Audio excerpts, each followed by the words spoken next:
ನರೇಂದ್ರ ಮೋದಿಯವರ ನೇತೃತ್ವದಲ್ಲಿ 3 ಸರ್ತೆ ದೇಶದಲ್ಲಿ ಜನ ಅವರನ್ನು ಆರಿಸಿದ್ದಾರೆ. ಕಾಂಗ್ರೆಸ್ ಪಾರ್ಟಿ ಇವತ್ತು ಒಂದು ಹತಾಶ ನಿರಾಶೆ ಪರಿಸ್ಥಿತಿಯಲ್ಲಿ ಇದೆ. ಇಡೀ ದೇಶದಲ್ಲಿ 22 ಕಡೆ 5 BJP ಅವರು NDA ಶಾಸಿತ ರಾಜ್ಯಗಳಿದ್ದಾವೆ. ಸೊ ಇದು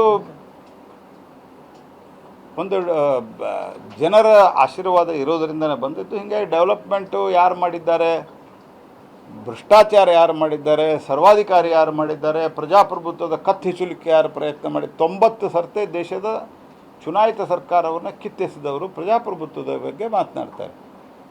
ತಮ್ಮ ಪಾರ್ಟಿಯಲ್ಲಿ ಇವತ್ತಿಗೂ ಒಂದೇ ಕುಟುಂಬದವರು, ಅವ್ರು ಬಿಟ್ಟು ಬೇರೆ ಇಲ್ಲೇ ಇಲ್ಲ. ಒಂದೇ ಕುಟುಂಬದವರು 3 ಜನ MP ಇದ್ದಿದ್ದು ಯಾರೇ ತೋರಿಸ್ರಿ, ಒಂದು SP ಇನ್ನೊಂದು ಇವರು 2. ಇವರು ಪ್ರಜಾಪ್ರಭುತ್ವ ಇದು ಮಾತಾಡ್ತಾರೆ. ಒಂದೇ ಟೈಮ್ದಲ್ಲಿ 3 ಜನ MPಗಳು, ತಾಯಿ, ಮಗ, ತಂಗಿ. ಇನ್ನೊಬ್ಬರನ್ನು ತೋರ್ತಾರೆ ಅಂತ ಸುದ್ದಿ ಆಗಿದೆ, ಗೊತ್ತಿಲ್ಲ ನನಗೆ. ಅವ್ರು ರಾಬರ್ಟ್ ವಾದ್ರಾ ಅವ್ರನ್ನ ತರ್ತಾರೆ ಎಲ್ಲಿಂದ ಅಂತ. ಅಂದರೆ ಇವರು ಪ್ರಜಾಪ್ರಭುತ್ವದ ಬಗ್ಗೆ, ಇವರು ಡೆವಲಪ್ಮೆಂಟ್ ಬಗ್ಗೆ ಮಾತಾಡೋದು ಒಂಥರ ಹಾಸ್ಯಾಸ್ಪದ ಇದೆ. ನಗರದಲ್ಲಿ ಟ್ರಾಫಿಕ್ ಸಮಸ್ಯೆ ವಿಷಯದಲ್ಲಿ BRTS ಓಪನ್ ಆಗಿ ಬಿಟ್ಬಿಡ್ಬೇಕೆಲ್ಲ ವಾಹನಗಳಿಂದ ಚರ್ಚೆ. ಅದೇ ಪೃಥಕವಾಗಿ ಬಹಳ ಕಿರಿಕಿರಿ ಆಗ್ತಾ ಇದೆ ನಗರದಲ್ಲಿ. ಒಂದು ಕಡೆ ಕಾಮಗಾರಿಗಳಿಂದ ಆಗಿರ್ಬೋದು, ಮತ್ತೊಂದು ಕಡೆ ಅಲ್ಲಲ್ಲಿ ಅಲ್ಲ. ಅದರದ್ದು ಫಸ್ಟ್ ಆಫ್ ಆಲ್ BRTS ಏನಿದೆ ಅದನ್ನು ಸರ್ಕಾರ ಸರಿಯಾಗಿ ನಡೆಸಿದರೆ ಅದೇ project it is A good project.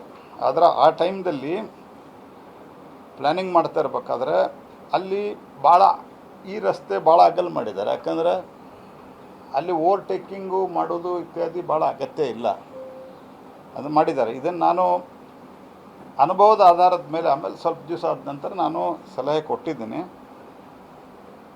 ನಾನು ಹಿಂದಿನ ಮಂತ್ರಿಗಳಿಗೂ ಇದನ್ನು ಸಲಹೆ ಕೊಟ್ಟಿದ್ದೆ.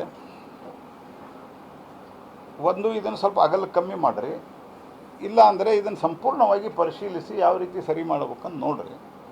BRTS ಪರ್ ಸೆ ಅಂದರೆ ಈಗೇನು ಆ ವೆಹಿಕಲ್ಗಳನ್ನು ಸರಿಯಾಗಿ ಮೇಂಟೈನ್ ಮಾಡಿ ಅದಕ್ಕೆ ಒಂದು ಪಬ್ಲಿಕ್ ಟ್ರಾನ್ಸ್ಪೋರ್ಟಿಗೆ ಏನು ಸಪೋರ್ಟ್ ಕೊಡಬೇಕು ರಾಜ್ಯ ಸರ್ಕಾರ ಕೊಡ್ತಾ ಇಲ್ಲ, ಕೊಟ್ಟರೆ it is A good project. ಯಾಕಂದರೆ ಅಷ್ಟು ಪ್ರಮಾಣದಲ್ಲಿ ಎಮಿಷನ್ನು, ಅಷ್ಟು ಪ್ರಮಾಣದಲ್ಲಿ ಇಂಧನ, ಅಷ್ಟು ಪ್ರಮಾಣದಲ್ಲಿ ಟ್ರಾಫಿಕ್ ಹಜಾರ್ಡ್ನೆಸ್ಸು ಇದೆಲ್ಲ ಕಮ್ಮಿ ಆಗ್ತದೆ. ಬಟ್ ಬೇಸಿಕಲಿ ಇದರಲ್ಲಿ ಪ್ರಮುಖವಾಗಿರುವಂಥ ಸಂಗತಿ ರಾಜ್ಯ ಸರ್ಕಾರ ಇದನ್ನು ಸರಿಯಾಗಿ ನಡೆಸಲಿಕ್ಕೆ ಏನು ಬೇಕೋ ಸಹಕಾರ ಕೊಡಬೇಕು. ಯಾಕಂದರೆ ನೀವು ಇಂಟರ್ನಲ್ಲಿ ಸ್ಟಡಿ ಮಾಡಿರಿ. ಯಾಕಂದ್ರೆ ಅಧಿಕಾರಿಗಳು ಓಪನ್ನಾಗಿ ಹೇಳೋದಿಲ್ಲ. ಇವತ್ತು NWSK NEKRTC ಇರ್ಬೋದು, ಈ ಪರಿಸ್ಥಿತಿ ಘನಘೋರವಾಗಿದೆ. ಹೀಗಾಗಿ ಅದರದ್ದು ಘನಘೋರವಾಗಿದೆ. ಅದನ್ನು ಈ ಇನ್ಫ್ರಾಸ್ಟ್ರಕ್ಚರ್ ಸರಿ ಮಾಡಲಿಕ್ಕೆ ಒಂದು ಎಲ್ಲರದ್ದು ಸಭೆ ಕರೆದು, ಇಲ್ಲಿನ ಎಲ್ಲ ಜನಪ್ರತಿನಿಧಿಗಳದ್ದು ಸಭೆ ಕರೆದು ಒಂದು ನಿರ್ಣಯ ತೊಗೊಂಡ್ರೆ ನಾವು ಸರ್ಕಾರ ಜೊತೆಗೆ ಸಂಪೂರ್ಣ ಸಹಕಾರ ಕೊಡ್ಲಿಕ್ಕೆ ತಯಾರಿದ್ದೀವಿ.